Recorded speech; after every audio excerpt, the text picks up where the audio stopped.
I'm Rob Skinner, and this is the Rob Skinner Podcast. Today I'm talking about what is your rock? Let's talk about where your heart and your hope really lay. All this and more on the Rob Skinner Podcast.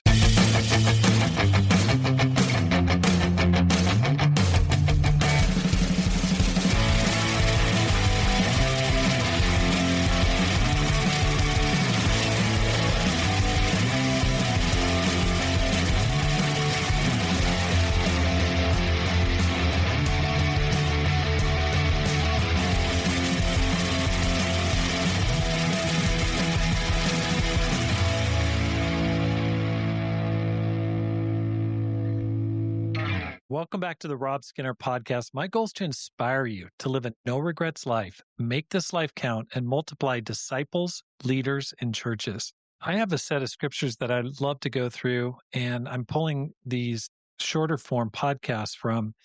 And today I want to talk about Psalm 62, verse 10, where it says, "Though your riches increase, do not set your heart on them." Okay, very short, but at the same time, very powerful. The New Living Translation puts it this way, and if your wealth increases, don't make it the center of your life.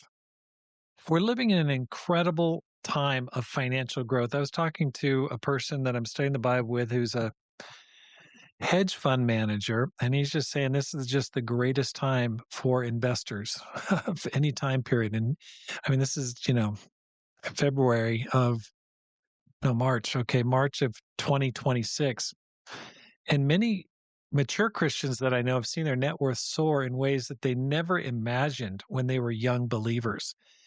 Retirement accounts are up, real estate values have climbed, investments have multiplied, and yet I've also seen something troubling, and that is as wealth increases, the passion often decreases. Faith cools, focus drifts, and the seed gets choked out by what Jesus called the deceitfulness of wealth. We start to trust in the market instead of the master. King David understood this tension super well. He wrote earlier in the same psalm, "Truly my soul finds rest in God. My salvation comes from him.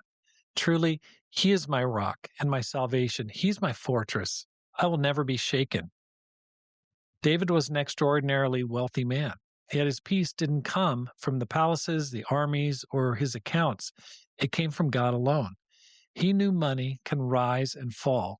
People can praise and they can betray, but God is unshakable. That's why he warned us, though your riches increase, do not set your heart on them. The key phrase there is set your heart. It's not wrong to have money.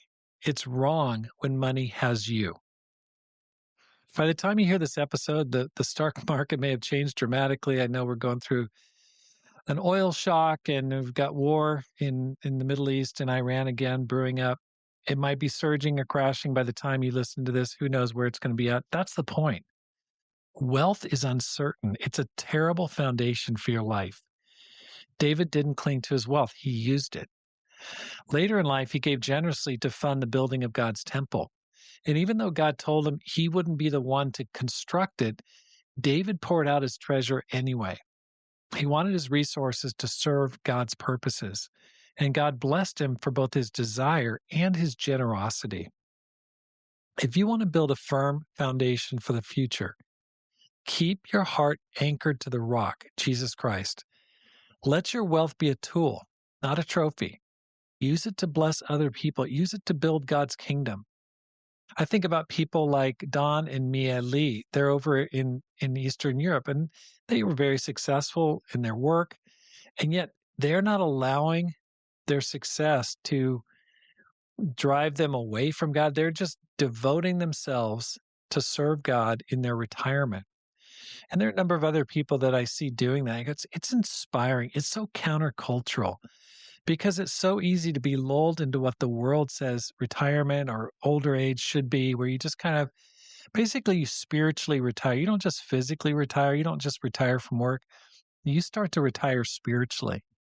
You let go of the mission, you let go of the passion, and you just coast, hoping that you generated enough momentum earlier in your Christian life to make it all the way to the gates of heaven.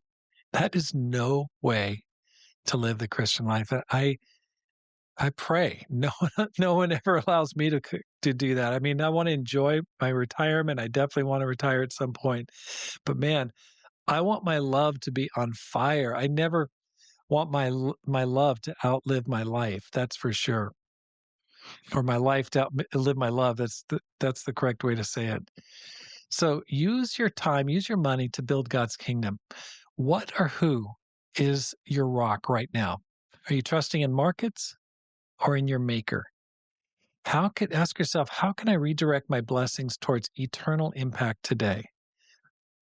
Thanks for listening. Here's how you can help support the program. First, sign up for my newsletter. There should be a link in the show notes, or you can go to robskinner.com.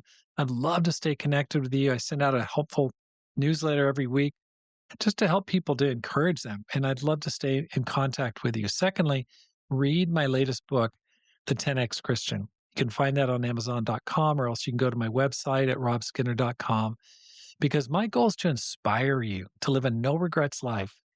Make this life count and multiply disciples, leaders, and churches. Have a great day and make this life count.